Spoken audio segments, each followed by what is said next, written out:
हळद रुसली कुंकू हसले या मालिकेच्या पुढील काही येणाऱ्या भागांचे अपडेट जाणून घेऊया आपल्या आजच्या या व्हिडिओमध्ये. चला तर मग मित्रांनो, अजिबात वेळ वाया न घालवता सुरुवात करूया आपल्या आजच्या या व्हिडिओला आणि जाणून घेऊया रुसलेल्या कृष्णाचा रुसवा काढत दुष्यंत फुलवणार मातीतून नवीन प्रेमाची नवीन कथा. तर दुसऱ्या बाजूला आता अढळ मागणार देवी आईकडे दुष्यंत कृष्णाच्या सुखी संसारासाठी मागणं. आता नेमकं काय घडतं, कसं घडतं हे बघूया या व्हिडिओमध्ये. तर आता आपण इथे पाहतोय की कृष्णा हिला डॉक्टर डिस्चार्ज देत असतात. तर कृष्णा ही आता अढळरावांना सांगते, आबा जर तुम्हासनी वाटत असेल नवं म्या लवकर बरं व्हावं आणि पुण्यांदा पहिल्या गतनी होऊन जावं, तर तुम्ही मला घरला घेऊन जायची जबरदस्ती करू नकासा. मला घरला म्हणजे माझ्या घरला आईकडं जाऊ द्या. मग भक्ती म्हणते, दाजी तुम्ही काळजी करू नका, मी हाय नवं, म्या घेतो कृष्णीची काळजी. आणि मग आता भक्ती कृष्णाला घेऊन त्यांच्या घरी आलेली असते. आता घरी आल्यानंतर भक्ती कृष्णाला छान गरम पाण्याने अंघोळ वगैरे देते. कृष्णाला साडी वगैरे नेसायला जरा मदत करते. त्यानंतर कृष्णाला जरा मऊ खिचडी खायला देते आणि म्हणते, कृष्णे अगं तू कशापायी इकडं आलीस, दाजीसने केवढी काळजी वाटते तुझी. त्यावर कृष्णा म्हणत असते, हे बघ भक्ती, म्या जवळून पाहिलं आहे पूजीचं दुष्यंत सरकारांवर केवढं प्रेम आहे ते. मग जर माझ्या बहिणीचं एवढं प्रेम आहे दुष्यंत सरकारांवर, तर मग म्या त्यांच्याबरोबर कशी काय सुखानं राहीन ग. ते काय नाही, आता दुष्यंत सरकारसनी आणि पूजाला एकत्र आणणार ती मॅच त्या दोघांना त्यांचं प्रेम मिळवून देऊ शकतो बघ. आणि त्यासाठी मला हे समज करणं गरजेचं आहे. दुष्यंत सरकार माझ्याबरोबर चांगलं वागायल्यात कारण त्यासनी गावाची लोकांची भीती आहे, लाज आहे. पर म्हणून म्या त्यांच्या मनातलं न ओळखता असंच येड्यागतनी वागायचं हे बरोबर वाटत नाही ना. म्हणून म्या ठरवले, म्या दुष्यंत सरकारसनी म्हणजे मोकळं करणार. म्या त्यांना त्यांचं आयुष्य त्यांच्या मार्गानं जगू द्यायला सोडून देणार. मला खात्री आहे दुष्यंत सरकार हे समद आयुष्य पूजीबरोबर सुखानं घालवत्याल. त्याबरोबर भक्ती म्हणते, कृष्णे अगं तुला कळायलंय का उगा येड्यागत बोलायलास तू. हे बघ असलं काय बी घडणार नाही आहे. दुष्यंत सरकार आणि तुझं लगीन झालं आहे. अगं कुकवाचं धनी आहेत ते तुझ्या. 7 जन्मासाठी तुमची दोघांची गाठ बांधली गेली आहे. हे एवढं समजा असताना तू असंच समजा सोडून देणार आहेस वय. आणि कृष्णे अगं तू हे कसं विसरायल्यास, चक्क देवी आईनं कौल दिला होता, आठवायलंय नवं तुला. मी नारळ ठेवलं होतं तुझ्यासमोर 3 आणि तुला सांगितलं होतं यातला एक नारळ निवड, ज्या नारळात पाणी निघल का नाही त्याच्यावर ठरल. आणि निघालं होतं पाणी, आठवायलंय नवं. कृष्णा म्हणते, हे बघ भावा ते समजा ठीक आहे, पण ज्या गोष्टी घडून गेल्या त्या घडून गेल्या. उगाचच्या उगाच आता घडून गेलेल्या गोष्टी त्याच बरळत राहण्यात अर्थ नाही. त्यावर भक्ती म्हणते, बरोबर बोलायलास तू. हे बघ कृष्णे आता काय करायचं कसं करायचं ते समजा पुढं बघू. आता चला तुझी तब्येत बरी नाही आणि तुझी तब्येत लवकरात लवकर ठणठणीत होणं एवढंच माझ्यासाठी महत्त्वाचं आहे बघ. त्यामुळं आता चला तू आराम कर. काय 2-4 दिवस आराम करून झाल्याच्या नंतर आता कृष्णी ही विचार करू लागते, आता म्या अशी घरात बसून राहिलो तर चालायचं नाही. आता भात लावणी जवळ यायला, त्यासाठी मला पुण्यांदी कामाला लागायची गरज आहे. म्या असा आराम केलेला नाही चालायचं. शेतावर जायला हवं, शेतात काम करायला हवं. किती दिवस असं घरात बसून राहणार. आधीच एकतर शेतीकडं दुष्यंत सरकारांबरोबर लगीन झाल्यापासून लई दुर्लक्ष झाले. आता तशी पण अशी पण इकडं आलोच आहे, तर आता कायमची शेतावर लक्ष द्यायला घेतो. म्हणजे माझी माती आणि म्या आमची दोघींची जोड काही तुटत नाही. आणि मग कृष्णा ही आता पुन्हा शेताच्या कामांचा विचार करू लागते. तर दुसऱ्या बाजूला दुष्यंत हा आता विचार करत असतो की कृष्णाबरोबर जर मला पुन्हा सुखाने संसार करायचं असेल, कृष्णाला परत मनवून घरी परत आणायचं असेल तर काय करावं लागेल, कृष्णाला कसं मनवू, कसं तिला समजवू, कसं तिला घरी परत आणू, या विचारांमध्ये आता दुष्यंत गुंतलेला असतो. दुष्यंतला सुचत नसतं की काय करू, कसं करू, कृष्णाला परत घरी घेऊन कसं येऊ. तो आता विचार करत असतो. तो ठरवतो काहीही झालं तरी कृष्णाला मी घरी परत आणल्याशिवाय गप्प तर बसणार नाही आहे. मग त्यासाठी मला अगदी काहीही करावं लागलं ना तरीही माझी काहीच हरकत नाही. देवी आई आता कृष्णाला बरं तर तू केलं आहेस, पण आता मला मार्गसुद्धा तूच दाखव. आतापर्यंत आमचं लग्न होण्यापासून ते इथवरच्या प्रवासापर्यंत सगळं काही तुझ्या मनात होतं आणि ते तसंच घडलं असं मी मानतो. आता यापुढे सुद्धा वाट तूच दाखव आणि या पुढचा सुद्धा रस्ता तूच मोकळा कर. सांग मला आई, दाखव मला मार्ग. कृष्णाला घरी घेऊन मी परत कसा येऊ? कृष्णाबरोबर सुखाने संसार कसा करू? कसं होईल हे सगळं असा विचार करत तो लॉनमध्ये फिरत असतो. इतक्यात तिकडे अढळराव येतात आणि अढळराव दुष्यंतला म्हणतात, हे बघ दुष्यंता, म्या काय तुझ्या इतकी बुकं शिकलेलो नाही किंवा तुझ्या इतका फाडफाडा इंग्रजी बी बोलत नाही, पर तरी बी तुझ्यापेक्षा 31-32 पावसाळे जास्त बघितल्यात म्हणून सांगायलोय. जर तुला कृष्णाला घरला परत आणायचे असेल, कृष्णाचं मन जिंकायचं असेल, तर त्यासाठी तुला तुझं पण सोडावं लागेल. कळलं नाही नवं मी काय म्हणायलोय ते? सांगतो, सविस्तर सांगतो. हे बघ दुष्यंता, कृष्णा शिकलेली नाही, अशिक्षित आहे, गावंढळ आहे, अनाडी आहे, बुकं तिला कमी वाचता येतात, पर मातीबरोबर ती जोडलेली आहे, माणुसकीबरोबर ती एक रूप आहे, कष्टाबरोबर ती एकनिष्ठ आहे. म्हणून तुला बी आता कृष्णीला मिळवण्यासाठी हे समद करावं लागेल. मातीबरोबर तिची नाल जशी जोडली गेली आहे, त्याच मातीबरोबर तुलासुद्धा जमवून घ्यावं लागेल, जुळवून घ्यावं लागेल आणि त्या मातीतूनच तुमच्या नव्या नात्याची कळी उमळेल. बघ, आता जादास जादा वेळ कृष्णा शेतात घालवणार, कारण तिला तुझ्यातनं बाहेर पडायचं आहे. मग त्याच शेतात तू तिच्याबरोबर पुन्यांदा एकत्र ये. तिला तुझ्यातून बाहेर पडूच देऊ नको. त्याच मातीत तुम्ही पुन्यांदा एक व्हा. आता दुष्यंतला अढळरावांची जी कल्पना असते ती पटते. मग दुष्यंत भक्तीला कॉल करतो आणि भक्तीला कृष्णा शेतावर वगैरे जायला लागली आहे का हे विचारतो. तर भक्ती दुष्यंतला सांगते, दाजी अजून पावतर तर गेली नव्हती, पण आता शेतावर जाण्याचा विचार करायला. मला वाटायलं उद्या परवापासून कृष्णी शेतावर जाईल. एक डाव कृष्णी शेतावर जाऊ लागली का नाही की म्या तुम्हासने स्वतःहून फोन करून सांगतो. दुष्यंत म्हणतो, पण शेतावर जरी जायला लागली ती तरी तिची काळजी घ्या. त्यावर भक्ती म्हणते, दाजी काळजी करू नका, तुमच्या बायकोला काही एकलीला शेतावर घालवणार नाही. म्या जाईन, बंट्या जाईल आणि त्या व्यतिरिक्त गावातली इतर लोक बी येतालच की शेतावर मजूर म्हणून काम कराया. आणि ते समजा बी झालं तरी आजूबाजूच्या गावांमधली माणसं त्यांच्या शेतांवर कामं करायला येतालच. त्यामुळं तुमची बायको काही तिकडे एकली पडायची नाही. त्यामुळं निश्चिंत आणि बिनघोर राहावा. त्याबरोबर दुष्यंत भक्तीला म्हणतो, नाही भक्ती, निश्चिंत राहण्याची ही वेळ नाही.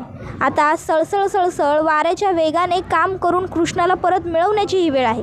आणि मग आता दुष्यंत भक्तीला तिचा माइंड ब्लोईंग प्लॅन सांगतो. तो सांगत असतो कृष्णाला की मी कसं मनवणार आहे.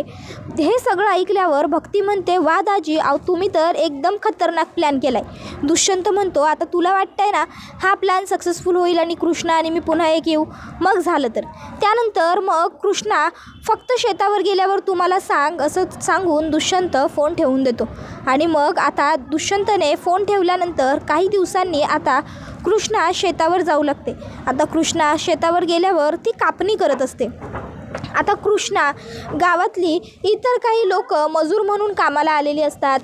त्याचबरोबर भक्ती आणि बंट्या हे एवढी लोक कामं करत असतात. आता कृष्णा कापत असते, पण कृष्णाला खुरपायला कापायला जमत नसते. आता कृष्णा ही चांगल्या पद्धतीनं व्यवस्थित प्रयत्न करत असत्या, पण कृष्णाला जमत नसते. आता दुष्यंत त्या ठिकाणी पोहोचतो. बघतो तर काय, कृष्णा शेतात काम करायला.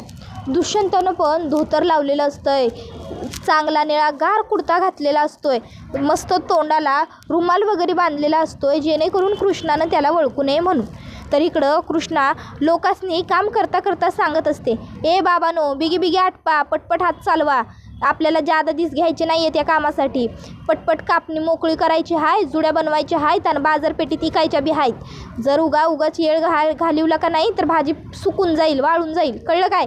लोक म्हणत असतात, अगं कृष्णे, तू काळजी नको करू, तू निवांत काप, आम्ही आहे ना बाकीची समधी, आम्ही कापतो बरोबर पटापटा पटापटा, तू आरामात कर, तुला बरं नाही ना. त्यावर कृष्णा म्हणते, काय काकू, ते बरं नाही त्याचं कौतिक घेऊन बसलाय, झालं आता एकदम ठीकठाक सगळं, आता ठीक आहे मी. आणि मग कृष्णा आता त्याच वेगाने त्याच तडकीने काम करत असते. तर आता दुष्यंत हा बघत असतो की कृष्णा कधीपासून ते एक पीक कापायचा प्रयत्न करते, पण कृष्णाला ते पीक काही कापता येत नाही आहे. मग आता दुष्यंत हा तिकडं कृष्णाच्या जवळ येतो. आता कृष्णा तिरक्या नजरेने दुष्यंतला बघते, पण ती विचार सोडून देते. मग दुष्यंत तिच्या शेजारी येऊन बसतो आणि तिला ते कापायला मदत करण्यासाठी तिचा हात पकडतो. आता परपुरुषानं आपला हात पकडला हे बघून कृष्णाला राग येतो आणि कृष्णा त्याच्यावर कोयता उगारते. त्याबरोबर दुष्यंत कृष्णाचा हात सोडतो आणि आता त्याच्या तोंडावरचा रुमाल पण बाजूला सरतो. कृष्णा दुष्यंतला बघते आणि आश्चर्यचकितच होऊन जाते. कृष्णा दुष्यंतला म्हणते, दुष्यंत सरकार, नका करू तुम्ही हे समज, नाही झेपायचं तुम्हाला. अहो, ज्या माणसानं कधी 17 वर्षात माती पाहिलीच नाही, लहानपणापासून कायम मुंबईसारख्या पुण्यासारख्या मोठमोठ्या शहरांमध्ये राहायला, त्याला जमणार नाही, तुमच्या बसचं बात नाही. त्यावर दुष्यंत म्हणतो, अहो कारभारीन, असं काय करायला आहे? आता आमची कारभारीन एवढी भारी आहे म्हणल्यावर कारभाराला बी जमल की कुठंतरी थोडंफार काहीतरी. त्याबरोबर आता दुष्यंत एवढी भारी रांगडी कोल्हापुरी भाषा बोलल्यामुळे कृष्णा एकदम खुशच होऊन जाते आणि ती दुष्यंतकडे मागे बघतच राहते, कारण नेहमी फडफड इंग्रजी शुद्ध भाषा बोलणारा दुष्यंत आज हे असं कसं बोलला. मग दुष्यंत कृष्णाच्या जवळ येतो आणि कृष्णाला म्हणत असतो, काय विश्वास बसना झालाय काय म्या जे काय बोलायलो त्याच्यावर? नाही, विश्वास न बसणं साहजिक आहे, पण म्या काय म्हणतो, ठेवा की विश्वास. त्यावर कृष्णा म्हणते, काय चाललं आहे तुमचं, करू दे की मला काम. दुष्यंत म्हणतो, अहो मग करा की, म्या नाही म्हणायलो आहे कुठं, काम करा, पर आम्ही बी जरा तुमची मदत करतो, हातभार लावतो की तुम्हासनी, तेवढीच जरा तुमची कामं बिगीनं होतील. आणि असं म्हणतात, मातीत लावलेलं नवीन रोप कायम चांगल्या उत्तम पद्धतीनंच उमलतं. मग आपल्या बी पिरमाचं रोप लावूया की मातीत, आपल्या बी पिरमाचं रोप येऊ दे की ह्याच मातीत, उमलू दे ह्याच मातीत आणि भरू द्या खुलू द्या बी ह्याच मातीत. काय पटायलंय ना व कारभारीन बाई. त्याबरोबर कृष्णा दुष्यंतला काहीच उत्तर देत नसते. तर आजूबाजूचे लोक म्हणतात, वय वय दाजी, पटायलंय. त्याबरोबर कृष्णा लगेचच सगळ्या लोकांना म्हणते, काय चाललंय तुमचं, काय पटायलंय तुम्हासनी, कामं करा बिगी, उगाच्या उगा बंट्या, तुझ्या आता तोंड चालवू नको बरं, टाईमपास करायलाय नुसता, बघ कितीसं कापलंय ते आत्ता परउतर, आणि बघते तू पण टाईमपास उगाच करत बसू नगस, चल बिगीने काप, हात चालवा. त्याबरोबर दुष्यंत म्हणतो, अहो कारभारीन बाई, कशाला उगाच दुसऱ्यावर डाफरायला आहे, आमच्यावरचा राग आमच्यावर काढा, आमच्यावरचं प्रेम आमच्यावर दाखवा काय. त्याबरोबर कृष्णा म्हणते, हे बघा दुष्यंत सरकार, तुम्ही जावा इकडनं, तुम्ही उगाच्या उगा माझा वेळ वाया घालवू नका. मग दुष्यंत तिकडनं बाजूला जात नसतो. मग कृष्णा म्हणते, ठीक आहे, तुम्हाला थांबायचं आहे ना इथं, तुम्ही थांबा, मॅच जातो. आणि मग कृष्णा तिकडनं बाजूला जाते. आता कृष्णाला मनवण्यासाठी आणखीन काहीतरी भन्नाट आयडिया केली पाहिजे असं दुष्यंतला वाटतं. मग दुष्यंत काय करतो, शेतात काम करायला आलेल्या मजदुरांची काही लहान मुलं तिथंच बांधावर खेळत असतात, त्या मुलांना गोळा करतो आणि त्यांना विचारतो, पोरांनो, तुम्हासनी गोळा पाहिजे काय? त्यावर पोरं हो बोलतात. मग दुष्यंत म्हणतो, त्यासाठी माझं एक काम तुम्हाला करावं लागेल. पोरं म्हणतात, चालेल की दुष्यंतदाजी, काय करायचं आहे ते सांगा, आम्ही करतो बघा. त्याबरोबर दुष्यंत म्हणतो, म्या तुम्हासनी ज्या वस्तू देईन त्या तुम्हासनी तुमच्या कृष्णाताईला नेऊन द्यायचेत, देणार काय? पोरं होकार देतात. मग दुष्यंत पहिली तर कृष्णाला फुलं पाठवतो. आता कृष्णा त्या बारक्या पोराच्या हातात ती फुलं बघते आणि विचारते, हे काय र, कुणासाठी? तो पोरगा म्हणतो, तायडे तुझ्यासाठी, माळकी केसात. कृष्णा फुलं केसात माळते. दुष्यंत हे सगळं फक्त लांबून उभं राहूनच बघत असतो. तर आता तो पोरगा म्हणतो, आवडली बाई तुला फुलं? कृष्णा होकार देते. मग तो पोरगा म्हणतो, दाजींनी दिली आहेत तुझ्यासाठी. कृष्णा दुष्यंतकडे बघते. दुष्यंत लांबूनच कृष्णाकडे बघून हसतो. कृष्णा रागाने त्या पोराला म्हणते, काय रे, खेळायला आलायस ना व, मग खेळ की जाऊन तिकडं, कशाला उगा नसती कामं करायलायस? त्याबरोबर दुष्यंत हा त्या मुलाला इशारा करतो, जाऊ दे आता तू इकडे ये. मग लगेचच तो मुलगा आता पुन्हा दुष्यंतकडे येतो. दुष्यंत त्याला म्हणतो, जा पळ आता. मग तो पोरगा खेळायला निघून जातो. त्यानंतर आता दुष्यंत स्वतःच्या हातानं कृष्णासाठी चिठ्ठी लिहितो. त्या चिठ्ठीत त्यानं लिहिलेलं असतं, कृष्णा, माझं तुझ्यावर लई म्हणजे लई प्रेम आहे.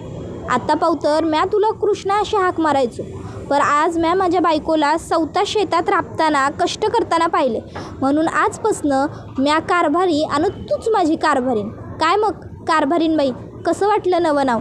आता ही चिठ्ठी दुष्यंत एका दुसऱ्या मुलाला देतो आणि त्याला सांगतो, जा आता हे कृष्णाला दे. मग तो मुलगा ती चिठ्ठी येतो कृष्णाकडे घेऊन आणि कृष्णाला म्हणतो, कृष्णाताई हे घे, हे तुझ्यासाठी. त्यावर कृष्णा म्हणते, काय र, काय आहे हे? त्यावर तो पोरगा म्हणतो, अगं मला काय ते ठावं नाही, घे बरं आणि वाच तूच. त्याबरोबर कृष्णा म्हणते, अरे म्या कुठं शाळा शिकलोय, मला येतं व्हय वाचता, वाचून दाव की मला. त्यावर तो पोरगा दुष्यंतकडे बघतो. दुष्यंत म्हणतो, वाच. त्याबरोबर मग तो पोरगा वाचायला सुरुवात करतो. कारभारीन बाई, तुम्हीच आजपासनं आमच्या कारभारीन आणि आम्ही तुमचं कारभारी. शेतात एवढं मन लावून राबायलायसा, कष्ट करायलाय, घाम गाळायलाय. तुमच्या ह्या कष्टाचं फळ जसं तुम्हासनी मिळणार तसंच आमच्या कष्टाचं फळ बी आम्हासनी मिळणार. आणि आमच्या रुसलेल्या कारभारीनबाईंचा राग घालवून आम्ही त्यासनी पुण्यांदा हसत खेळत रांगडे पाटलांच्या वाड्यावर घेऊन जाणार. ह्यो आमचा शबूत आहे बरं दुष्यंत रांगडे पाटलांचा. काय मग कारभारीनबाई, कसं वाटलं नवं नाव? आता आम्ही तुमचे कारभारी आणि तुम्ही आमच्या कारभारीनबाई बाय, बरोबर नवं? त्याबरोबर मग आता कृष्णा म्हणते, अरे अभ्यासाची पुस्तकं वाचत जा की जरा, हे असलं काहीतरी वाचण्यापेक्षा. दे इकडं ती चिठ्ठी आणि जा बरं तिकडं. त्याबरोबर तो पोरगा लगेचच तिकडनं पळ काढतो. कृष्णाला खरं तर ती चिठ्ठी ऐकून खूपच आनंद झालेला असतो. कृष्णा ती चिठ्ठी जपून ठेवते. कृष्णाच्या चेहऱ्यावरचं हसू दुष्यंत नोटीस करतो आणि मग दुष्यंत आता मनातल्या मनात हसतो आणि म्हणतो, चला थोडेफार प्रयत्न का होईना पण यशस्वी तर होत आलेत. आता हळूहळू कृष्णाच्या मनातला राग कमी होतोय आणि कृष्णा हळूहळू नॉर्मलाइज होतीये. आणखीन थोडा वेळ लागेल पण होईल सगळं व्यवस्थित. कृष्णा, तू कितीही ठरवलंस ना माझ्यापासून दूर जाण्याचं, माझ्यापासून पळ काढण्याचा, तरी मी तुला माझ्यापासून लांब कधी जाऊच देणार नाही. तुझ्याशिवाय मी आणि माझ्याशिवाय तू, आपण दोघंही अपूर्ण आहोत. आपल्या दोघांना एकमेकाच्या असण्यामुळे, एकमेकाच्या अस्तित्वामुळेच पूर्णत्व येणार आहे. आणि आपली गाठ फक्त याच जन्मासाठी नाही तर पुढच्या 7 जन्मांसाठीच काय, जन्मोनजन्मीसाठी बांधली गेली आहे. आणि आता मी तुला आणि तुझ्या हाताला पुन्हा कधीच सोडणार नाही. तर हे सगळं बघून अढळरावांना मात्र खूपच जास्त आनंद होत असतो, बरं वाटत असतं.